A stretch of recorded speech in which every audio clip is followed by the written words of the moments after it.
ਸਤਿ ਸ਼੍ਰੀ ਅਕਾਲ ਦੋਸਤੋ, welcome back to easy English with Mokan. So ਅੱਜ ਦੀ ਜਿਹੜੀ ਆਪਣੀ ਇਹ ਵੀਡੀਓ ਹੈ ਜੀ, ਇਹਦੇ ਵਿੱਚ ਮੋਸਟ ਪ੍ਰੋਬੇਬਲੀ ਆਪਾਂ ਆਪਣਾ ਪ੍ਰੈਜ਼ੈਂਟ ਟੈਂਸ, ਉਹਦੇ ਬਚਦੇ ਜਿੰਨੇ ਵੀ ਰੂਲਸ ਨੇ ਜੀ, ਉਹ ਸਾਰੇ ਕੰਪਲੀਟ ਕਰ ਲਵਾਂਗੇ। ਤਾਂ ਕਰਦੇ ਹਾਂ ਸ਼ੁਰੂ ਜੀ। Rule number 4। ਕੱਲ ਤੱਕ ਆਪਾਂ ਜੀ 3 ਰੂਲਸ ਕੰਪਲੀਟ ਕਰ ਲਏ ਸੀ। ਹੁਣ ਅੱਜ ਆਪਾਂ ਕਰ ਰਹੇ ਹਾਂ ਜੀ rule number 4, that is subject plus has have. ਇਹਨਾਂ ਦੋਨਾਂ ਦੇ ਵਿੱਚੋਂ ਕੋਈ ਇੱਕ ਆਪਾਂ ਹੈਲਪਿੰਗ ਵਰਬ ਜਿਹੜਾ ਹੈਗਾ ਜੀ ਉਹ ਯੂਜ਼ ਕਰਾਂਗੇ। ਉਸ ਤੋਂ ਬਾਅਦ ਆਬਜੈਕਟ। ਹੁਣ ਇਹ ਵਾਲਾ ਜਿਹੜਾ ਰੂਲ ਹੈ ਜੀ, ਇਹ ਗ੍ਰਾਮਰ ਦੀਆਂ ਬੁੱਕਸ ਦੇ ਵਿੱਚ ਆਪਾਂ ਨੂੰ ਯੂਜ਼ ਆਫ ਹੈਜ਼ ਹੈਵ ਦੇ ਵਿੱਚ ਪੜ੍ਹਨ ਨੂੰ ਮਿਲੂਗਾ। ਹੁਣ ਇਹਦੇ ਵਿੱਚ ਆਪਾਂ ਚੈੱਕ ਕਰਾਂਗੇ ਜੀ, ਜਦੋਂ ਹੈਜ਼ ਦੇ ਨਾਲ ਆਬਜੈਕਟ ਲੱਗੇ ਡਾਇਰੈਕਟਲੀ, ਜਾਂ ਫਿਰ ਜਦੋਂ ਹੈਵ ਦੇ ਨਾਲ ਆਬਜੈਕਟ ਲੱਗੇ ਡਾਇਰੈਕਟਲੀ। ਯਾਨੀ ਕਿ ਜਦੋਂ ਹੈਜ਼ ਜਾਂ ਫਿਰ ਹੈਵ ਦੇ ਨਾਲ ਹੀ ਆਬਜੈਕਟ ਜਿਹੜਾ ਹੈਗਾ ਉਹ ਯੂਜ਼ ਹੁੰਦਾ ਹੈ, ਉਹਦਾ ਪੰਜਾਬੀ ਅਨੁਵਾਦ ਹੁੰਦਾ ਜੀ ਕੋਲ ਹੈ। ਕੋਲ ਹੈ ਤੋਂ ਭਾਵ ਹੈਗਾ ਜੀ ਵਰਤਮਾਨ ਸਮੇਂ ਦੇ ਵਿੱਚ ਕਿਸੇ ਵਿਅਕਤੀ ਕੋਲ, ਜਾਂ ਫਿਰ ਕਿਸੇ ਜਾਨਵਰ ਕੋਲ, ਜਾਂ ਫਿਰ ਕਿਸੇ ਨਾਨ ਲਿਵਿੰਗ ਥਿੰਗ ਕੋਲ ਕੀ ਹੈ। ਹੁਣ ਇੱਥੇ ਜਿਹੜਾ ਹੈਜ਼ ਹੈਲਪਿੰਗ ਵਰਬ ਹੈ ਜੀ, ਇਹ ਯੂਜ਼ ਹੋਊਗਾ ਸਿੰਗੂਲਰ ਸਬਜੈਕਟਸ ਦੇ ਨਾਲ, ਯਾਨੀ ਕਿ ਹੀ ਦੇ ਨਾਲ, ਸ਼ੀ ਤੇ ਇਟ ਦੇ ਨਾਲ। ਹੈਵ ਜਿਹੜਾ ਹੈਗਾ ਜੀ, ਇਹ ਯੂਜ਼ ਹੋਊਗਾ ਪਲੂਰਲ ਸਬਜੈਕਟਸ ਦੇ ਨਾਲ, ਯਾਨੀ ਕਿ ਆਈ, ਵੀ, ਯੂ ਤੇ ਦੇ। ਹੁਣ ਜਦੋਂ ਅਸੀਂ ਇਹਨਾਂ ਦੇ ਸ਼ਬਦ ਅਰਥ ਤੋਂ ਬਾਅਦ, ਸਾਰੀਆਂ ਚੀਜ਼ਾਂ ਦੇ ਸ਼ਬਦ ਅਰਥ ਤੋਂ ਬਾਅਦ ਇਹਦਾ ਇੱਕ ਪੂਰਾ ਵਾਕ ਬਣਾਵਾਂਗੇ ਜਾਂ ਫਿਰ ਇਹਨੂੰ ਸਮਝਣ ਦੀ ਕੋਸ਼ਿਸ਼ ਕਰਾਂਗੇ, ਤਾਂ ਇਹਦਾ ਪੰਜਾਬੀ ਅਨੁਵਾਦ ਹੋਊਗਾ ਜੀ ਕਿਸੇ ਕੋਲ ਕੀ ਹੈ। ਯਾਨੀ ਕਿ ਵਰਤਮਾਨ ਸਮੇਂ ਦੇ ਵਿੱਚ, ਅੱਜ ਦੇ ਸਮੇਂ 'ਚ ਕਿਸੇ ਵੀ ਵਿਅਕਤੀ ਕੋਲ ਜਾਂ ਕਿਸੇ ਜਾਨਵਰ ਕੋਲ ਜਾਂ ਫਿਰ ਕਿਸੇ ਨਾਨ ਲਿਵਿੰਗ ਥਿੰਗ ਕੋਲ ਕੀ ਚੀਜ਼ ਹੈ। ਹੁਣ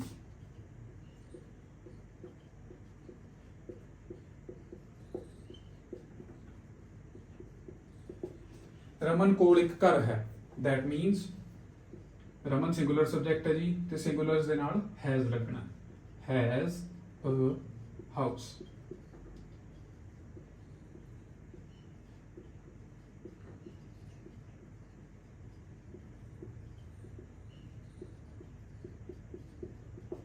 ਅਮਨ ਕੋਲ ਬਹੁਤ ਸਾਰਾ ਪੈਸਾ ਹੈ, ਦੈਟ ਮੀਨਸ ਅਮਨ ਕੋਲ ਬਹੁਤ ਸਾਰਾ ਪੈਸਾ ਹੈ, that means Aman has so much money। ਬਹੁਤ ਸਾਰਾ ਪੈਸਾ ਜਿਹੜਾ ਹੈਗਾ ਜੀ, ਉਹਨੂੰ ਜਦੋਂ ਆਪਾਂ ਇੰਗਲਿਸ਼ ਦੇ ਵਿੱਚ ਟ੍ਰਾਂਸਲੇਟ ਕਰਦੇ ਹਾਂ, that means so much money। ਇਹ ਹੋ ਗਏ ਜੀ ਸਿੰਗੂਲਰ ਸਬਜੈਕਟਸ। ਇਸ ਤੋਂ ਬਾਅਦ ਇਹੀ ਜੇ ਅਸੀਂ ਪਲੂਰਲ ਸਬਜੈਕਟਸ ਦੇ ਨਾਲ ਇਹਨਾਂ ਦੇ ਸੈਂਟੈਂਸ ਬਣਾਉਣੇ ਆ।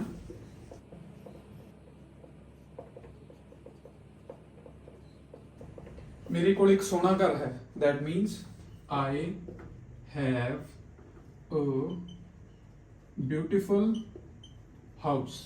ਯਾਨੀ ਕਿ ਮੇਰੇ ਕੋਲ ਇੱਕ ਸੋਹਣਾ ਘਰ ਹੈ।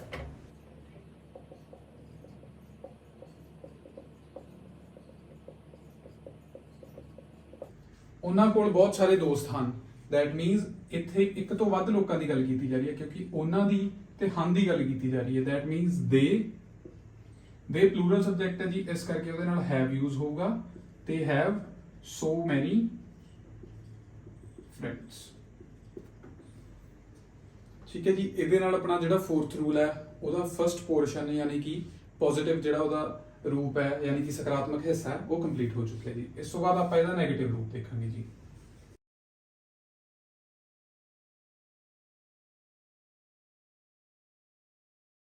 ਨੈਗੇਟਿਵ ਰੂਪ ਦੇ ਵਿੱਚ ਕੀ ਹੋਊਗਾ ਜੀ, ਸਬਜੈਕਟ ਤੋਂ ਬਾਅਦ ਯੂਜ਼ ਹੋਊਗਾ ਡੂ ਜਾਂ ਫਿਰ ਡਜ਼, ਫਿਰ ਯੂਜ਼ ਹੋਊਗਾ ਜੀ ਨਾਟ, ਫਿਰ ਯੂਜ਼ ਹੋਊਗਾ ਜੀ ਹੈਵ, ਫਿਰ ਯੂਜ਼ ਹੋਊਗਾ ਜੀ ਆਬਜੈਕਟ। ਦੈਟ ਇਜ਼ ਕਿਸੇ ਕੋਲ ਕੀ ਨਹੀਂ ਹੈ। ਹੁਣ ਇੱਥੇ ਅਸੀਂ ਦੱਸਾਂਗੇ ਜੀ ਵਰਤਮਾਨ ਸਮੇਂ ਦੇ ਵਿੱਚ ਕਿਸੇ ਵੀ ਵਿਅਕਤੀ ਕੋਲ ਜਾਂ ਕਿਸੇ ਜਾਨਵਰ ਕੋਲ ਜਾਂ ਫਿਰ ਕਿਸੇ ਨਾਨ ਲਿਵਿੰਗ ਥਿੰਗ ਕੋਲ ਕੀ ਚੀਜ਼ ਨਹੀਂ ਹੈ।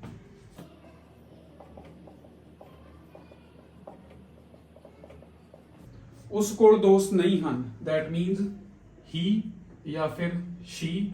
ਕਿਉਂਕਿ ਇੱਥੇ ਉਸ ਕੋਲ ਲਿਖਿਆ ਹੋਇਆ ਹੈ, ਬਟ ਇਹ ਨਹੀਂ ਮੈਂਸ਼ਨ ਕੀਤਾ ਹੋਇਆ ਵੀ ਉਹ ਇੱਕ ਪੁਰਸ਼ ਹੈ ਜਾਂ ਫਿਰ ਇਸਤਰੀ ਹੈ। ਦੈਟ ਮੀਨਸ ਹੀ ਜਾਂ ਫਿਰ ਸ਼ੀ ਦੇ ਵਿੱਚੋਂ ਕੁਝ ਵੀ ਹੋ ਸਕਦਾ। ਡਜ਼ ਵਰਤਿਆ ਜਾ ਰਿਹਾ ਜੀ, ਕਿਉਂਕਿ ਹੀ ਜਾਂ ਫਿਰ ਸ਼ੀ ਦੋਵੇਂ ਹੀ ਸਬਜੈਕਟ ਸਿੰਗੂਲਰ ਨੇ। ਉਸ ਤੋਂ ਬਾਅਦ ਨਾਟ, ਤੇ ਇੱਥੇ ਹੈਵ ਕਾਮਨ ਹੈ ਜੀ, ਜਿਵੇਂ ਕਿ ਤੁਸੀਂ ਉੱਪਰ ਲਿਖੇ ਹੋਏ ਰੂਲ ਦੇ ਵਿੱਚ ਚੈੱਕ ਕਰ ਸਕਦੇ ਹੋ। ਹੀ, ਸ਼ੀ, ਇਹਨਾਂ ਦੇ ਵਿੱਚੋਂ ਕੋਈ ਵੀ ਸਬਜੈਕਟ ਜੀ। ਉਸ ਤੋਂ ਬਾਅਦ ਡਜ਼ ਨਾਟ ਹੈਵ ਫਰੈਂਡਸ।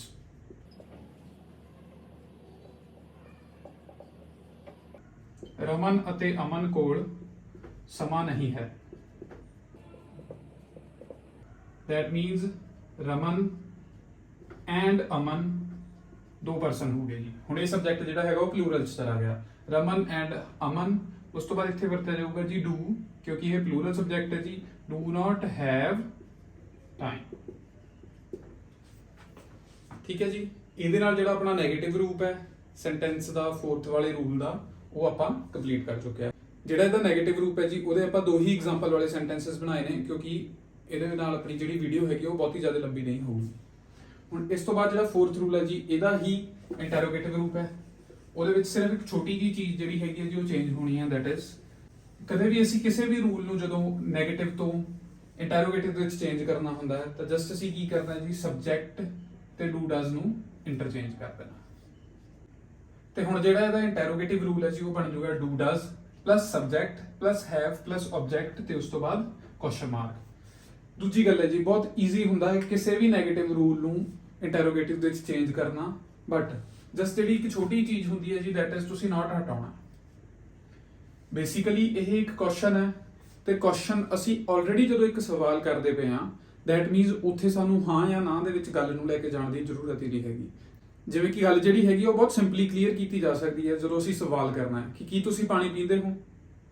ਇਹਦਾ ਜਵਾਬ ਜਿਹੜਾ ਸਾਹਮਣੇ ਵਾਲਾ ਪਰਸਨ ਹੈ ਜਿਹਨੂੰ ਕੁਐਸਚਨ ਕੀਤਾ ਜਾ ਰਿਹਾ, ਉਹ ਬਹੁਤ ਈਜ਼ੀਲੀ ਉਹਦਾ ਜਵਾਬ ਬਹੁਤ ਹੀ ਨਾਰਮਲ ਤਰੀਕੇ ਨਾਲ ਦਊਗਾ ਵੀ ਹਾਂ ਮੈਂ ਪਾਣੀ ਪੀਂਦਾ ਹਾਂ ਜਾਂ ਫਿਰ ਨਾ ਮੈਂ ਪਾਣੀ ਨਹੀਂ ਪੀਂਦਾ। ਬਟ ਜਦੋਂ ਤੁਸੀਂ ਉਹਨੂੰ ਕੁਐਸਚਨ ਹੀ ਨੈਗੇਟਿਵ ਦੇ ਵਿੱਚ ਪੁੱਟ ਕਰੋਗੇ ਕੀ ਤੁਸੀਂ ਪਾਣੀ ਨਹੀਂ ਪੀਂਦੇ, ਤਾਂ ਉਹਦਾ ਜਿਹੜਾ ਆਨਸਰ ਹੋਊਗਾ ਉਹ ਥੋੜਾ ਜਿਹਾ ਉਹਦੇ ਲਈ ਵੀ ਕਨਫਿਊਜ਼ਿੰਗ ਹੋਊਗਾ ਤੇ ਤੁਹਾਨੂੰ ਵੀ ਉਸ ਚੀਜ਼ ਨੂੰ ਸਮਝਣ ਦੇ ਵਿੱਚ ਜਿਹੜੀ ਹੈਗੀ ਹੈ ਕਈ ਵਾਰੀ ਪ੍ਰੋਬਲਮ ਕੋਈ ਵੀ ਫੇਸ ਕਰਨੀ ਪੈ ਸਕਦੀ ਹੈ। ਇਸ ਕਰਕੇ ਇੱਥੇ ਆਪਾਂ ਜਿਹੜੇ ਇੰਟਰੋਗੇਟਿਵ ਕੁਐਸਚਨਸ ਨੇ ਉਹਨਾਂ ਨੂੰ ਨੈਗੇਟਿਵ ਦੀ ਬਜਾਏ ਸਿੰਪਲ ਤਰੀਕੇ ਦੇ ਨਾਲ ਪੁੱਛ ਰਹੇ ਹਾਂ। ਓਕੇ ਜੀ, ਹੁਣ ਇੱਥੇ ਅਸੀਂ ਸਵਾਲ ਕਰ ਰਹੇ ਹਾਂ ਕਿ ਕਿਸੇ ਕੋਲ ਕੀ ਹੈ। ਇੱਥੇ ਇਹ ਕੁਐਸਚਨ ਬਣ ਗਿਆ ਜੀ ਇਹ ਵਾਲੇ ਰੂਲ ਦੇ ਵਿੱਚ। ਹੁਣ ਇੱਥੇ ਅਸੀਂ ਪੁੱਛਣਾ ਜੀ ਕੀ ਰਮਨ ਕੋਲ ਇੱਕ ਘੜੀ ਹੈ। ਹੁਣ ਰਮਨ ਜਿਹੜੀ ਹੈਗੀ ਹੈ ਜੀ ਜਾਂ ਫਿਰ ਰਮਨ ਜਿਹੜਾ ਹੈਗਾ ਉਹ ਸਿੰਗੂਲਰ ਸਬਜੈਕਟ ਹੈ, ਇਸ ਕਰਕੇ ਡਜ਼, ਫਿਰ ਉਸ ਤੋਂ ਬਾਅਦ ਰਮਨ, ਹੈਵ ਇੱਥੇ ਕਾਮਨ ਹੈ ਜੀ। ਇੱਕ ਘੜੀ ਦੀ ਗੱਲ ਕੀਤੀ ਜਾ ਰਹੀ ਹੈ, that means a watch. Okay, ਇਹਦੇ ਨਾਲ ਜਿਹੜਾ ਆਪਣਾ ਹੈਗਾ ਜੀ ਇੰਟਰੋਗੇਟਿਵ ਕੁਐਸਚਨ ਸਿੰਗੂਲਰ ਵਾਲਾ ਇੱਥੇ ਆਪਾਂ ਕਰ ਲਿਆ। ਹੁਣ ਇੱਥੇ ਆਪਾਂ ਪਲੂਰਲ ਦੀ ਗੱਲ ਕਰਦੇ ਹਾਂ।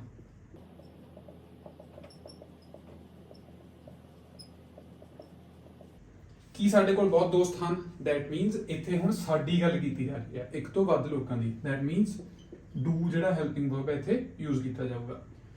ਸਾਡੀ ਗੱਲ ਕੀਤੀ ਜਾ ਰਹੀ ਹੈ, that means we. Do we have, ਕਿਉਂਕਿ ਹੈਵ ਜਿਹੜਾ ਹੈਗਾ ਜੀ ਉਹ ਕਾਮਨ ਹੈ। ਆਬਜੈਕਟ ਦੇ ਵਿੱਚ ਇੱਥੇ ਚਲਾ ਗਿਆ ਜੀ ਮੈਨੀ ਫਰੈਂਡਸ। ਦੈਟ ਮੀਨਸ ਇੱਥੇ ਸਵਾਲ ਕੀਤਾ ਜਾ ਰਿਹਾ ਹੈ do we have many friends, that means ਕਿ ਸਾਡੇ ਕੋਲ ਬਹੁਤ ਸਾਰੇ ਦੋਸਤ ਹਨ ਜਾਂ ਫਿਰ ਕੀ ਸਾਡੇ ਕੋਲ ਬਹੁਤ ਦੋਸਤ ਹਨ। ਇਹਦੇ ਨਾਲ ਆਪਣਾ ਜਿਹੜਾ ਫੋਰਥ ਰੂਲ ਹੈ ਜੀ ਉਹ ਕੰਪਲੀਟ ਹੋ ਚੁੱਕਿਆ। ਇਹ ਜਦੋਂ ਤੁਸੀਂ ਗ੍ਰਾਮਰ ਦੀ ਬੁੱਕ ਦੇ ਵਿੱਚ ਜਾਂ ਫਿਰ ਕਿਸੇ ਵੀ ਬੁੱਕ ਦੇ ਵਿੱਚ ਜਿਹੜੀ ਵੀ ਆਪਣੀ ਇੰਗਲਿਸ਼ ਗ੍ਰਾਮਰ ਦੀ ਬੁੱਕ ਹੁੰਦੀ ਹੈ ਕਿਸੇ ਵੀ ਕਲਾਸ ਵਾਲੀ, ਤਾਂ ਇਹ ਵਾਲਾ ਜਿਹੜਾ ਤੁਹਾਨੂੰ ਰੂਲ ਹੈ ਜੀ ਇਹ ਯੂਜ਼ ਆਫ ਹੈਜ਼ ਹੈਵ ਦੇ ਵਿੱਚ ਦੇਖਣ ਨੂੰ ਮਿਲੂਗਾ। ਬਟ ਆਪਾਂ ਇਹ ਟੈਂਸਸ ਦੇ ਵਿੱਚ ਹੀ ਕਰ ਰਹੇ ਹਾਂ ਕਿਉਂਕਿ ਇਹ ਇੱਕ ਫਾਰਮ ਆਫ ਸੈਂਟੈਂਸ ਹੀ ਹੈ ਤੇ ਆਪਾਂ ਇਹਦੇ ਵਿੱਚ ਹੀ ਕਰਾਂਗੇ ਤਾਂ ਕਿ ਆਪਾਂ ਨੂੰ ਇਹ ਚੀਜ਼ਾਂ ਈਜ਼ੀਲੀ ਕਲੀਅਰ ਹੋ ਸਕਣ। ਇਸ ਤੋਂ ਬਾਅਦ ਜਿਹੜਾ ਨੈਕਸਟ ਰੂਲ ਹੈ ਜੀ ਉਹਦੇ ਵਿੱਚ ਵੀ ਇਦਾਂ ਹੀ ਹੈਜ਼ ਹੈਵ ਦੀ ਯੂਜ਼ੇਜ ਹੋਣੀ ਹੈ, ਬਟ ਉਹ ਜਿਹੜਾ ਹੈਗਾ ਜੀ ਪਰਫੈਕਟ ਟੈਂਸ ਹੈ ਜਿੱਥੇ ਅਸੀਂ ਇਹ ਦੱਸਾਂਗੇ ਜਿਹੜੀ ਚੀਜ਼ ਹੋ ਚੁੱਕੀ ਹੈ।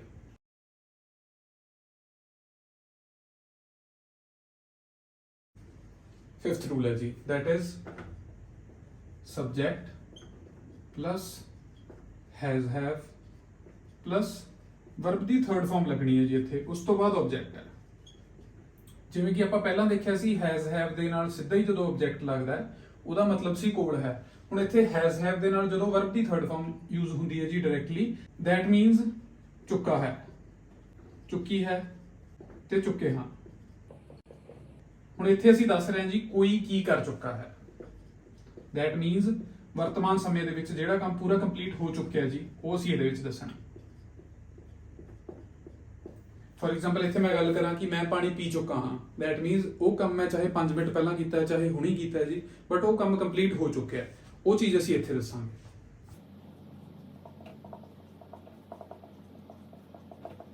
ਰਮਨ ਖਾਣਾ ਖਾ ਚੁੱਕੀ ਹੈ, ਰਮਨ ਸਿੰਗੂਲਰ ਸਬਜੈਕਟ ਹੈ ਇਸ ਕਰਕੇ ਰਮਨ ਦੇ ਨਾਲ ਹੈਜ਼ ਯੂਜ਼ ਕੀਤਾ ਜਾਊਗਾ ਜੀ। ਉਹ ਚੀਜ਼ ਆਪਾਂ ਆਲਰੇਡੀ ਲਾਸਟ ਵਾਲਾ ਜਿਹੜਾ ਰੂਲ ਪੜਿਆ ਉਹਦੇ ਵਿੱਚ ਡਿਸਕਸ ਕੀਤੀ ਸੀ। ਹੁਣ ਇੱਥੇ ਵਰਬ ਦੀ ਫਾਰਮ ਜਿਹੜੀ ਹੈਗੀ ਜੀ ਉਹ ਥਰਡ ਯੂਜ਼ ਕੀਤੀ ਜਾਣੀ ਹੈ, ਇਸ ਕਰਕੇ ਰਮਨ ਹੈਜ਼ ਈਟਨ ਫੂਡ।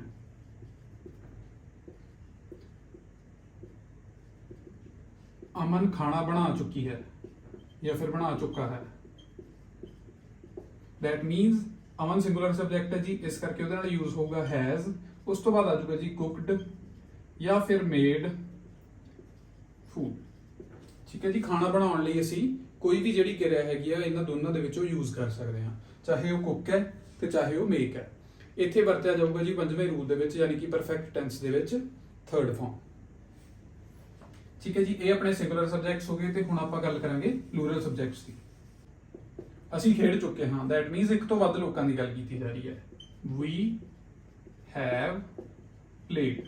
ਹੁਣ ਇੱਥੇ ਜਿਹੜਾ ਹੈਗਾ ਜੀ ਅਸੀਂ ਆਬਜੈਕਟ ਦੀ ਯੂਜ਼ੇਜ ਨਹੀਂ ਕੀਤੀ। ਅਗਲਾ ਬਣਾਉਣਾ ਜੀ, ਉਹਦੇ ਚ ਆਬਜੈਕਟ ਯੂਜ਼ ਕਰਾਂਗੇ।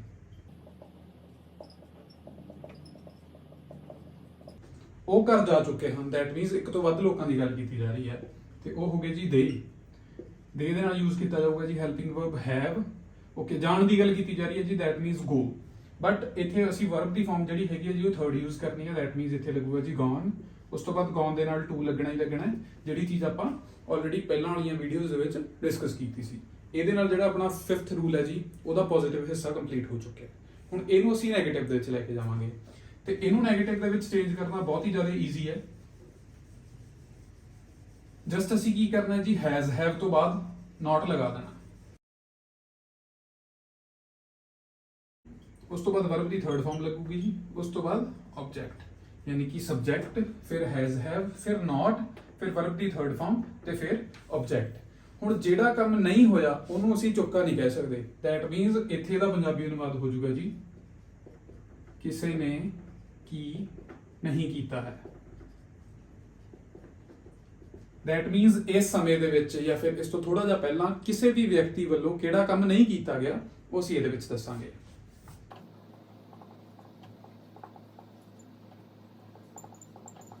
ਮੈਂ ਖਾਣਾ ਨਹੀਂ ਖਾਦਾ ਹੈ, that means I have not eaten food। ਆਏ ਦੇ ਨਾਲ ਹੈਵ ਇਸ ਕਰਕੇ ਯੂਜ਼ ਕੀਤਾ ਜੀ, ਜਿਹੜਾ ਆਏ ਸਬਜੈਕਟ ਹੈ ਉਹ ਪਲੂਰਲ ਦੇ ਵਿੱਚ ਜਾ ਰਿਹਾ ਹੈ।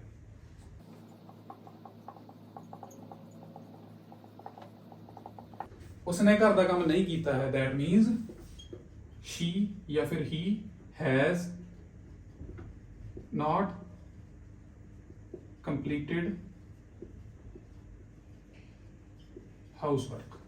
ਇੱਥੇ ਹਾਊਸਵਰਕ ਦੀ ਜਗ੍ਹਾ ਤੇ ਹੋਮਵਰਕ ਵੀ ਹੋ ਸਕਦਾ ਜੀ, ਬਟ ਜੇ ਉਹ ਸਕੂਲ ਵੱਲੋਂ ਜਾਂ ਫਿਰ ਕਾਲਜ ਵੱਲੋਂ ਮਿਲਿਆ ਹੋਇਆ ਹੋਮਵਰਕ ਹੋਊਗਾ। ਓਕੇ ਜੀ, ਕੰਪਲੀਟਡ ਤੋਂ ਬਾਅਦ ਹਰ ਹਾਊਸਵਰਕ ਵੀ ਹੋ ਸਕਦਾ ਹੈ, ਬਟ ਹਰ ਹਾਊਸਵਰਕ ਤਾਂ ਹੋਣਾ ਸੀ ਜੇ ਉਸਨੇ ਆਪਣਾ ਘਰ ਦਾ ਕੰਮ ਨਹੀਂ ਕੀਤਾ, ਸੈਂਟੈਂਸ ਐਦਾਂ ਹੁੰਦਾ। ਠੀਕ ਹੈ ਜੀ, ਇਸ ਤੋਂ ਬਾਅਦ ਆਪਾਂ ਜਿਹੜੇ ਸੈਂਟੈਂਸਸ ਬਣਾਉਣੇ ਨੇ ਜੀ ਉਹ ਹੋਣਗੇ ਪਲੂਰਲ ਦੇ। ਓਕੇ ਜੀ, ਪਲੂਰਲ ਸਬਜੈਕਟਸ ਦੇ ਅਕੋਰਡਿੰਗ ਜਦੋਂ ਆਪਾਂ ਸੈਂਟੈਂਸਸ ਦੇਖਾਂਗੇ, ਫॉर ਐਗਜ਼ਾਮਪਲ ਅਸੀਂ ਖਾਣਾ ਨਹੀਂ ਪਕਾਇਆ ਹੈ ਜਾਂ ਫਿਰ ਬਣਾਇਆ ਹੈ, ਉਹ ਆਪਾਂ ਕੁਝ ਵੀ ਕਹਿ ਸਕਦੇ ਹਾਂ ਜੀ। That means we have not cooked food. ਠੀਕ ਹੈ ਜੀ, ਵੀ ਹੋ ਗਿਆ ਅਸੀਂ, ਠੀਕ ਹੈ ਜੀ, ਖਾਣਾ ਹੋ ਗਿਆ ਫੂਡ, ਨਹੀਂ ਪਕਾਇਆ ਹੈ that means have not cooked. ਉਹ ਕੰਮ ਤੇ ਨਹੀਂ ਗਏ ਹਨ, that means they have not gone to job। ਠੀਕ ਹੈ ਜੀ, ਇਹਦੇ ਨਾਲ ਆਪਣਾ ਪੰਜਵੇਂ ਰੂਲ ਦਾ ਨੈਗੇਟਿਵ ਰੂਪ ਜਿਹੜਾ ਹੈਗਾ ਜੀ ਉਹ ਕੰਪਲੀਟ ਹੋ ਜਾਂਦਾ ਹੈ। ਹੁਣ ਲਾਸਟ ਹੈਗਾ ਜੀ ਇਹਦਾ ਇੰਟਰੋਗੇਟਿਵ ਰੂਪ, ਜਿੱਥੇ ਅਸੀਂ ਕੀ ਕਰਨਾ ਹੈ, ਜਿਵੇਂ ਕਿ ਪਿਛਲੇ ਵਾਲੇ ਰੂਲ ਦੇ ਵਿੱਚ ਕੀਤਾ ਸੀ, ਹੈਜ਼ ਹੈਵ ਨੂੰ, ਜਿੱਥੇ ਕਿ ਅਸੀਂ ਕੀ ਕਰਨਾ ਹੈ ਜੀ, ਹੈਜ਼ ਹੈਵ ਨੂੰ ਸਬਜੈਕਟ ਦੇ ਨਾਲ ਇੰਟਰਚੇਂਜ ਕਰ ਦੇਣਾ। हैज हैव तो सेंटेंस शुरू होगा जी, उस तो बाद सब्जेक्ट, उस तो बाद वर्ब दी थर्ड फॉर्म, उस तो बाद ऑब्जेक्ट ते last they which question mark. ते बन जूगा जी कोई की कर चुका है। ठीक है जी, इत्थे सवाल किया जा रहा है जी कि किसी व्यक्ति के द्वारा किहड़ा काम कंप्लीट हो चुके हैं। फॉर एग्जाम्पल की तुसी खाना खा चुके हो, वो इस रूल के अधीन सेंटेंस बनूगा जी की तुसी खाना खा चुके हो। इत्थे तुसी दी गल कीती जा रही है जी, इस करके असी यू लिखिया ते इसे करके इत्थे हेल्पिंग वर्ब जिहड़ा हैगा जी हैव वरतिया जा रहा है। Have you eaten food, that means की तुसी खाना खा चुके हो। ਕੀ ਬੱਚੇ ਖੇਡ ਚੁੱਕੇ ਹਨ। ਹੁਣ ਇੱਕ ਤੋਂ ਵੱਧ ਦੀ ਗੱਲ ਕੀਤੀ ਜਾ ਰਹੀ ਹੈ ਜੀ, ਕਿਉਂਕਿ ਇੱਥੇ ਬੱਚੇ ਲਿਖਿਆ ਹੋਇਆ ਜੀ। that means have children played। ਠੀਕ ਹੈ ਜੀ, ਇੱਥੇ ਬੱਚਿਆਂ ਦੇ ਕਿਸੇ ਵੀ ਗੇਮ ਨੂੰ ਖੇਡਣ ਦੀ ਗੱਲ ਨਹੀਂ ਕੀਤੀ ਜਾ ਰਹੀ ਜੀ, ਜਸਟ ਇਹੀ ਪੁੱਛਿਆ ਜਾ ਰਿਹਾ ਹੈ ਕਿ ਕੀ ਬੱਚੇ ਖੇਡ ਚੁੱਕੇ ਹਨ। ਜੇ ਇੱਥੇ ਪੁੱਛਿਆ ਹੁੰਦਾ ਕੀ ਬੱਚੇ ਫੁੱਟਬਾਲ ਖੇਡ ਚੁੱਕੇ ਹਨ ਤਾਂ ਇੱਥੇ ਬਣ ਜਾਣਾ ਸੀ have children played football। ਠੀਕ ਹੈ ਜੀ, ਉਹਦੇ ਮੁਤਾਬਕ ਆਪਾਂ ਇਹ ਸੈਂਟੈਂਸਸ ਜਿਹੜੇ ਹੈਗੇ ਨੇ ਸਾਰੇ ਬਣਾਏ ਨੇ। ਠੀਕ ਹੈ ਜੀ, ਇਹਦੇ ਨਾਲ ਆਪਣਾ ਪੰਜਵਾਂ ਰੂਲ ਜਿਹੜਾ ਹੈਗਾ ਜੀ ਪ੍ਰੈਜ਼ੈਂਟ ਟੈਂਸ ਦਾ ਉਹ ਕੰਪਲੀਟ ਹੋ ਚੁੱਕਿਆ ਜੀ। ਇਹਨੂੰ ਇੰਗਲਿਸ਼ ਦੇ ਵਿੱਚ ਕਹਿੰਦੇ ਨੇ ਜੀ ਪ੍ਰੈਜ਼ੈਂਟ ਪਰਫੈਕਟ ਟੈਂਸ। ਹੁਣ ਲਾਸਟ ਜਿਹੜਾ ਹੈਗਾ ਜੀ that is present perfect continuous।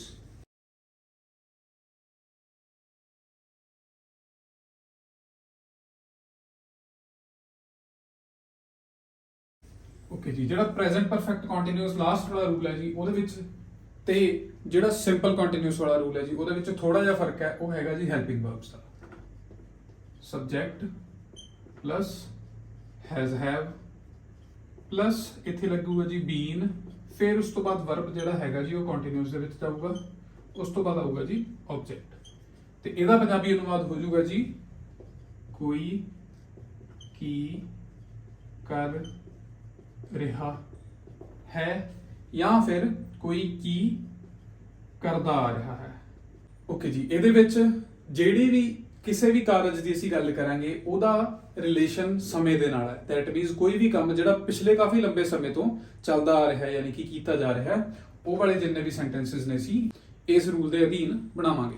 That means for example ਜੇ ਮੈਂ ਗੱਲ ਕਰਾਂ ਕਿ ਮੈਂ ਪਟਿਆਲੇ ਵਿੱਚ ਬਹੁਤ ਸਮੇਂ ਤੋਂ ਰਹਿ ਰਿਹਾ ਹਾਂ, ਜਾਂ ਫਿਰ ਮੈਂ ਕਹਾਂ ਵੀ ਮੈਂ ਪਟਿਆਲੇ ਵਿੱਚ 2002 ਤੋਂ ਰਹਿ ਰਿਹਾ ਹਾਂ, ਜਾਂ ਫਿਰ 2010 ਤੋਂ ਰਹਿ ਰਿਹਾ ਹਾਂ, ਜਾਂ ਫਿਰ ਕਿਸੇ ਵੀ ਟਾਈਮ ਤੋਂ ਰਹਿ ਰਿਹਾ, ਤਾਂ ਉਹ ਵਾਲੇ ਸਾਰੇ ਸੈਂਟੈਂਸਸ ਇਹਦੇ ਵਿੱਚ ਬਣਾਵਾਂਗੇ। ਦੈਟ ਮੀਨਸ ਉਹ ਵਾਲੀ ਕਿਰਿਆ ਉਹ ਵਾਲਾ ਕੰਮ ਬਹੁਤ ਪਹਿਲਾਂ ਵਾਲੇ ਸਮੇਂ ਤੋਂ ਹੁੰਦਾ ਆ ਰਿਹਾ ਹੈ ਤੇ ਹਲੇ ਵੀ ਕੰਟੀਨਿਊਸ਼ਨ ਦੇ ਵਿੱਚ ਹੈ।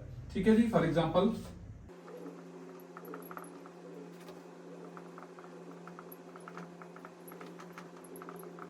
ਹਰਮਨ ਅਤੇ ਗੁਰਮਨ ਪਟਿਆਲਾ ਸ਼ਹਿਰ ਵਿੱਚ 2010 ਤੋਂ ਰਹਿ ਰਹੇ ਹਨ। That means Harman and Gurman have been living in Patiala since 2010। ਠੀਕ ਹੈ ਜੀ, ਹੁਣ ਇੱਥੇ ਅਸੀਂ since ਵਰਤਿਆ ਜੀ। ਬੇਸਿਕਲੀ ਜਿਹੜਾ since ਵਰਡ ਹੈ ਜੀ that is a preposition ਜਾਂ ਫਿਰ ਇਹਨੂੰ ਕੰਜੰਕਸ਼ਨ ਵੀ ਕਿਹਾ ਜਾ ਸਕਦਾ ਜੀ। ਇਹਦਾ ਪੰਜਾਬੀ ਅਨੁਵਾਦ ਹੈਗਾ ਜੀ ਤੂੰ। ਬਟ ਤੋਂ ਨੂੰ ਸਮਝਣ ਲਈ ਇੱਕ ਚੀਜ਼ ਹੋਰ ਵੀ ਸਮਝਣੀ ਜ਼ਰੂਰੀ ਹੈ, ਕਿਉਂਕਿ ਇਹਦੇ ਨਾਲ ਹੀ ਅਸੀਂ from ਵੀ ਯੂਜ਼ ਕਰ ਸਕਦੇ ਹਾਂ, ਉੱਥੇ ਵੀ ਤੂੰ ਹੀ ਵਰਤਿਆ ਜਾਊਗਾ। ਏਦਾਂ ਦੇ ਸੈਂਟੈਂਸਸ ਅਸੀਂ from ਦੇ ਨਾਲ ਵੀ ਬਣਾ ਸਕਦੇ ਹਾਂ। ਬਟ since ਜਿੱਥੇ ਵਰਤਿਆ ਜਾਊਗਾ ਜੀ ਉੱਥੇ ਜਿਹੜਾ ਟਾਈਮ ਹੈਗਾ ਉਹ ਪੱਕਾ ਆ। ਪੱਕਾ ਤੋਂ ਕੀ ਭਾਵ ਹੈ ਜੀ, ਕਿਸੇ ਸਾਲ ਬਾਰੇ ਗੱਲ ਕੀਤੀ ਜਾ ਸਕਦੀ ਹੈ ਜੀ, ਜਾਂ ਫਿਰ ਕਿਸੇ ਸਟੇਜ ਆਫ ਲਾਈਫ ਬਾਰੇ ਗੱਲ ਕੀਤੀ ਜਾ ਸਕਦੀ ਹੈ। ਸਾਲ ਤੋਂ ਕੀ ਭਾਵ ਹੈ ਜੀ, ਫॉर ਐਗਜ਼ਾਮਪਲ 2010 2020। ਠੀਕ ਹੈ ਜੀ, ਜਿਨ੍ਹਾਂ ਦੀ ਗਿਣਤੀ ਨਹੀਂ ਕੀਤੀ ਜਾ ਸਕਦੀ। ਬੇਸਿਕਲੀ ਅਸੀਂ ਸਾਲ ਦਾ ਨਾਮ ਹੀ ਦੱਸਦਾ। ਠੀਕ ਹੈ ਜੀ, ਉਸ ਤੋਂ ਬਾਅਦ ਸਟੇਜ ਆਫ ਲਾਈਫ ਦਾ ਕੀ ਭਾਵ ਹੈ। ਫॉर ਐਗਜ਼ਾਮਪਲ ਜੇ ਮੈਂ ਇੱਥੇ ਗੱਲ ਕਰਾਂ ਦੈਟ ਮੀਨਸ ਮੈਂ ਆਪਣੇ ਬਚਪਨ ਤੋਂ ਜਾਂ ਫਿਰ ਮੈਂ ਆਪਣੇ ਜਨਮ ਤੋਂ ਪਟਿਆਲੇ ਵਿੱਚ ਰਹਿੰਦਾ ਆ ਰਿਹਾ ਹਾਂ, ਤਾਂ ਉਹ ਵਾਲਾ ਸੈਂਟੈਂਸ ਜਿਹੜਾ ਹੈਗਾ ਜੀ ਉਹ ਵੀ ਸਿੰਸ ਵਾਲਾ ਹੀ ਬਣੂਗਾ। For example I have been living in Patiala since my birth, since my childhood, ਕਿਉਂਕਿ ਉਹ ਹੋਗੀ ਜੀ stage of life। ਓਕੇ ਜੀ, ਇਸ ਤੋਂ ਇਲਾਵਾ from ਵਰਤਿਆ ਜਾਊਗਾ ਜੀ ਜਿੱਥੇ ਸਮੇਂ ਦੀ ਗਿਣਤੀ ਕੀਤੀ ਜਾ ਸਕੀ ਹੋਵੇ। ਫॉर ਐਗਜ਼ਾਮਪਲ 10 ਦਿਨ 2 ਸਾਲ, ਇਦਾਂ ਦੀ ਜਿੱਥੇ ਵੀ ਗੱਲ ਕੀਤੀ ਜਾਊਗੀ ਜੀ ਉੱਥੇ ਅਸੀਂ ਵਰਤ ਸਕਦੇ ਹਾਂ from। ਓਕੇ ਜੀ, ਤੀਜੀ ਚੀਜ਼ ਇਹਦੇ 'ਚ ਹੈਗੀ ਹੈ ਜੀ for, that is ਲਈ। ਹੁਣ ਇੱਥੇ ਅਸੀਂ ਦੱਸਾਂਗੇ ਸਮਾਂ ਜਿਸ ਦੀ ਸੀਮਾ ਹੋਵੇ। ਸਮੇਂ ਦੀ ਸੀਮਾ ਤੋਂ ਕੀ ਭਾਵ ਹੈ ਜੀ, ਫॉर ਐਗਜ਼ਾਮਪਲ ਇੱਕ ਸਮੇਂ ਤੋਂ ਸ਼ੁਰੂ ਹੋ ਕੇ ਜਿਹਦਾ ਐਂਡ ਪੁਆਇੰਟ ਵੀ ਸਾਨੂੰ ਪਤਾ ਹੋਵੇ। ਸਟਾਰਟਿੰਗ ਪੁਆਇੰਟ ਤਾਂ ਪਤਾ ਹੀ ਹੋਵੇ ਤੇ ਉਹਦੇ ਨਾਲ ਉਹਦਾ ਐਂਡ ਪੁਆਇੰਟ ਵੀ ਪਤਾ ਹੋਵੇ। ਠੀਕ ਹੈ ਜੀ, ਹੁਣ ਅਸੀਂ ਇੱਕ from ਵਾਲਾ ਸੈਂਟੈਂਸ ਬਣਾਵਾਂਗੇ ਤੇ ਇੱਕ for ਵਾਲਾ ਬਣਾਵਾਂਗੇ। ਇਹਦੇ ਵਿੱਚ ਜ਼ਿਆਦਾ ਫੋਕਸ ਅਸੀਂ since, from ਤੇ for ਦੇ ਉੱਤੇ ਕਰਾਂਗੇ ਜੀ, ਬਜਾਏ ਕਿ ਸਿੰਗੂਲਰ ਤੇ ਪਲੂਰਲ ਦੇ, ਕਿਉਂਕਿ ਸਿੰਗੂਲਰ ਤੇ ਪਲੂਰਲ ਹੈਜ਼ ਹੈਵ ਵਾਲੇ ਉਹ ਅਸੀਂ ਪਿਛਲੇ ਰੂਲ ਦੇ ਵਿੱਚ ਵੀ ਦੇਖੇ ਨੇ ਤੇ ਉਸ ਤੋਂ ਪਿਛਲੇ ਰੂਲ ਦੇ ਵਿੱਚ ਵੀ ਦੇਖੇ ਨੇ। ਹੈਜ਼ ਹੈਵ ਦੀ ਜਿਹੜੀ ਯੂਜ਼ੇਜ ਹੈ ਜੀ ਉਹ ਬਿਲਕੁਲ ਐਵੇਂ ਸੇਮ ਹੀ ਰਹੂਗੀ, ਬਟ ਇੱਥੇ ਡਿਫਰੈਂਸ ਹੈਗਾ ਜੀ since ਦਾ, from ਦਾ ਤੇ for ਦਾ। ਹੁਣ since ਵਾਲਾ ਅਸੀਂ ਇੱਕ ਬਣਾ ਚੁੱਕੇ ਹਾਂ ਜੀ, ਹੁਣ ਇਸ ਤੋਂ ਬਾਅਦ ਅਸੀਂ ਬਣਾਵਾਂਗੇ from ਵਾਲਾ ਤੇ ਉਸ ਤੋਂ ਬਾਅਦ ਬਣਾਵਾਂਗੇ for ਵਾਲਾ। ਫॉर ਐਗਜ਼ਾਮਪਲ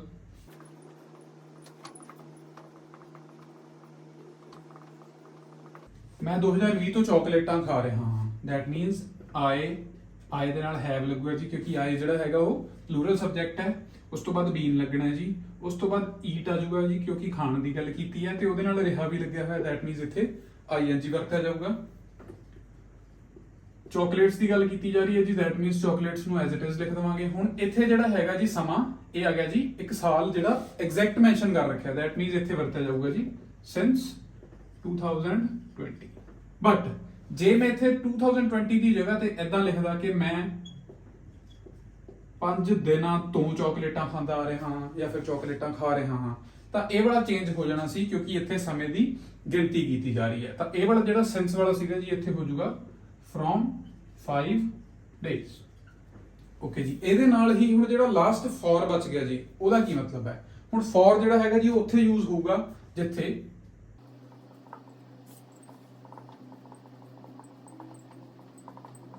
ਅਸੀਂ 30 ਦਿਨਾਂ ਲਈ ਇੱਥੇ ਰਹਿ ਰਹੇ ਹਾਂ, ਦੈਟ ਮੀਨਸ ਇੱਥੇ ਸਾਡੇ ਕੋਲ ਸਮੇਂ ਦੀ ਇੱਕ ਬਾਉਂਡਰੀ ਹੋਗੀ, ਇੱਕ ਸਟਾਰਟਿੰਗ ਡੇ ਹੋ ਗਿਆ ਤੇ ਇੱਕ ਐਂਡਿੰਗ ਡੇ ਹੋ ਗਿਆ, ਦੈਟ ਮੀਨਸ ਇੱਥੇ ਗੱਲ ਟੋਟਲ 30 ਡੇਜ਼ ਦੀ ਕੀਤੀ ਜਾ ਰਹੀ ਹੈ।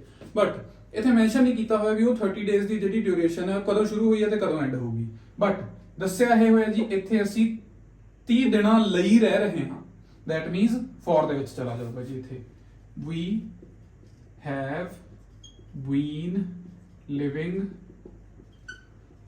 here for 30 days। ਠੀਕ ਹੈ ਜੀ, ਇੱਕ ਇਹੀ ਚੀਜ਼ have lived ਦੇ ਵਿੱਚ ਵੀ ਵਰਤੀ ਜਾ ਸਕਦੀ ਹੈ ਜੀ, ਬਟ ਉਹ ਚਲੀ ਜਾਊਗੀ ਸਿਰਫ ਪਰਫੈਕਟ ਦੇ ਵਿੱਚ।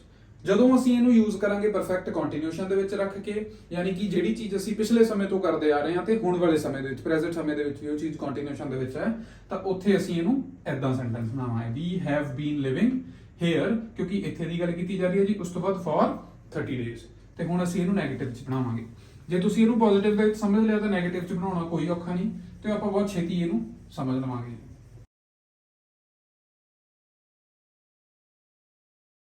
ਸਿਰਫ ਤੇ ਸਿਰਫ ਹੈਜ਼ ਹੈਵ ਤੋਂ ਬਾਅਦ ਪਲੱਸ ਹੋਣਾ ਜੀ ਨਾਟ, ਬਾਕੀ ਦਾ ਸਾਰਾ ਰੂਲ ਜਿਹੜਾ ਹੈਗਾ ਉਹ ਸੇਮ ਰਹੂਗਾ ਜੀ। ਇਹ ਹੋ ਗਿਆ ਜੀ ਹੁਣ ਇਹਦਾ ਨੈਗੇਟਿਵ ਰੂਲ, ਯਾਨੀ ਕਿ ਕੋਈ ਕੀ ਨਹੀਂ ਕਰਦਾ ਆ ਰਿਹਾ, ਦੈਟ ਮੀਨਸ ਪਿਛਲੇ ਸਮੇਂ ਤੋਂ ਕਿਹੜਾ ਕੰਮ ਨਹੀਂ ਹੋ ਰਿਹਾ।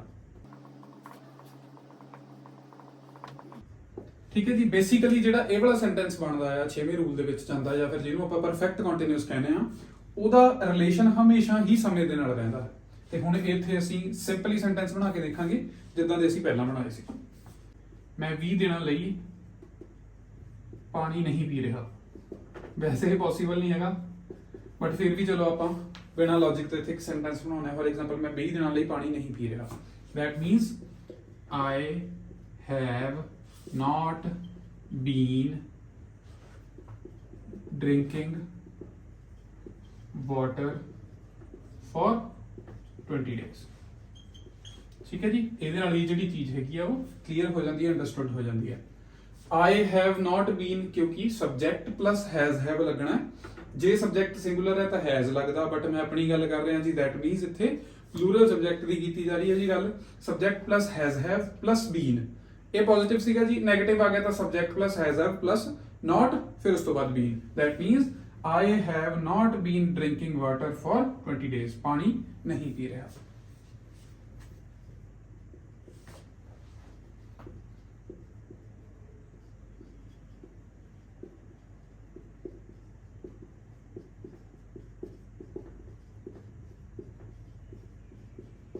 ਉਹ ਬਚਪਨ ਤੋਂ ਸਾਡੇ ਨਾਲ ਨਹੀਂ ਰਹਿ ਰਿਹਾ, ਦੈਟ ਮੀਨਸ ਇੱਕ ਪਰਸਨ ਦੀ ਗੱਲ ਕੀਤੀ ਜਾ ਰਹੀ ਹੈ, ਕਿਉਂਕਿ ਇੱਥੇ ਰਿਹਾ ਲਿਖਿਆ ਜੀ ਤੇ ਉਹ ਲਿਖਿਆ, that means he has not been living with us since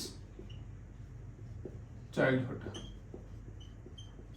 ਹੁਣ ਇੱਥੇ ਕਿਸੇ ਦਾ ਵੀ ਚਾਈਲਡਹੁੱਡ ਮੈਂਸ਼ਨ ਨਹੀਂ ਹੈਗਾ, ਇਸ ਕਰਕੇ ਸਿੰਸ ਤੋਂ ਬਾਅਦ ਅਸੀਂ ਸਿੱਧਾ ਹੀ ਚਾਈਲਡਹੁੱਡ ਲਿਖਤਾ। ਜੇ ਅਸੀਂ ਇੱਥੇ ਕਹਿੰਦੇ ਉਹ ਉਸਦੇ ਬਚਪਨ ਤੋਂ, ਫਿਰ ਇੱਥੇ ਅਸੀਂ ਲਿਖਦੇ ਸਿੰਸ ਹਿਸ ਚਾਈਲਡਹੁੱਡ। ਜੇ ਅਸੀਂ ਕਹਿੰਦੇ ਉਹ ਸਾਡੇ ਬਚਪਨ ਤੋਂ, ਤਾਂ since our childhood, that means ਉਹ ਯੂ ਆਰ ਵਾਲਾ ਆਰ। ਠੀਕ ਹੈ ਜੀ, ਇਹਦੇ ਨਾਲ ਆਪਣਾ ਜਿਹੜਾ ਨੈਗੇਟਿਵ ਰੂਪ ਹੈ ਜੀ ਉਹ ਵੀ ਕੰਪਲੀਟ ਹੋ ਗਿਆ। ਹੁਣ ਅਸੀਂ ਇੱਥੇ ਗੱਲ ਕਰਾਂਗੇ, ਬੇਸਿਕਲੀ ਅਸੀਂ ਇੱਥੇ ਪੁੱਛਾਂਗੇ ਇੰਟਰੋਗੇਟਿਵ ਕੁਐਸਚਨਸ ਜਿਹੜੇ ਹੈਗੇ ਨੇ ਉਹ ਬਣਾਵਾਂਗੇ ਆਪਾਂ, ਜਿੱਥੇ ਅਸੀਂ ਗੱਲ ਕਰਨੀ ਹੈ ਜੀ ਕੋਈ ਕੀ ਕਰਦਾ ਆ ਰਿਹਾ, ਇਹ ਸਵਾਲ ਹੋ ਜਾਊਗਾ ਜੀ।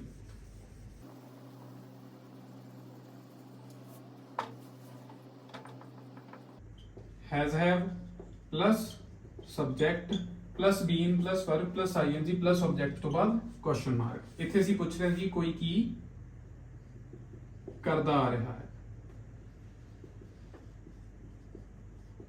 ਠੀਕ ਹੈ ਜੀ, ਇੱਥੇ ਹੁਣ ਇਹ ਕੁਐਸਚਨ ਬਣ ਗਿਆ। ਜਿਹੜੀਆਂ ਚੀਜ਼ਾਂ ਅਸੀਂ ਉੱਥੇ ਦੱਸੀਆਂ ਸੀ ਉਸ ਤੋਂ ਬਾਅਦ ਨਾਵਾਚਕ ਚ ਲੈ ਕੇ ਗਏ ਸੀ, ਉਹਨਾਂ ਹੀ ਚੀਜ਼ਾਂ ਦਾ ਅਸੀਂ ਇੱਥੇ ਸਵਾਲ ਕਰਨਾ ਹੈ, ਜਿਹਦੇ ਨਾਲ ਸਾਡਾ ਪ੍ਰੈਜ਼ੈਂਟ ਟੈਂਸ ਕੰਪਲੀਟ ਹੋ ਜਾਊਗਾ।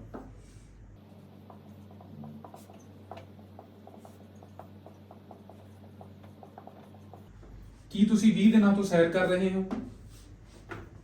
ਹੈਵ, ਕਿਉਂਕਿ ਤੁਸੀਂ ਦੀ ਗੱਲ ਕੀਤੀ ਜਾ ਰਹੀ ਹੈ ਜੀ, ਦੈਟ ਮੀਨ ਸਬਜੈਕਟ ਜਿਹੜਾ ਹੈਗਾ ਉਹ ਪਲੂਰਲ ਹੈ। ਹੈਵ ਯੂ, ਉਸ ਤੋਂ ਬਾਅਦ ਬਣਨਾ ਜੀ ਇੱਥੇ ਬੀਨ ਦੇ ਨਾਲ ਸੈਂਟੈਂਸ।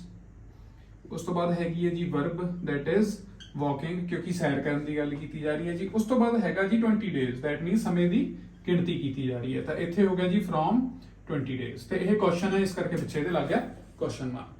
ਓਕੇ ਜੀ, ਇਹਦੀ ਹੀ ਇੱਕ ਹੋਰ ਉਦਾਹਰਨ ਦੇਖਦੇ ਹਾਂ। For example,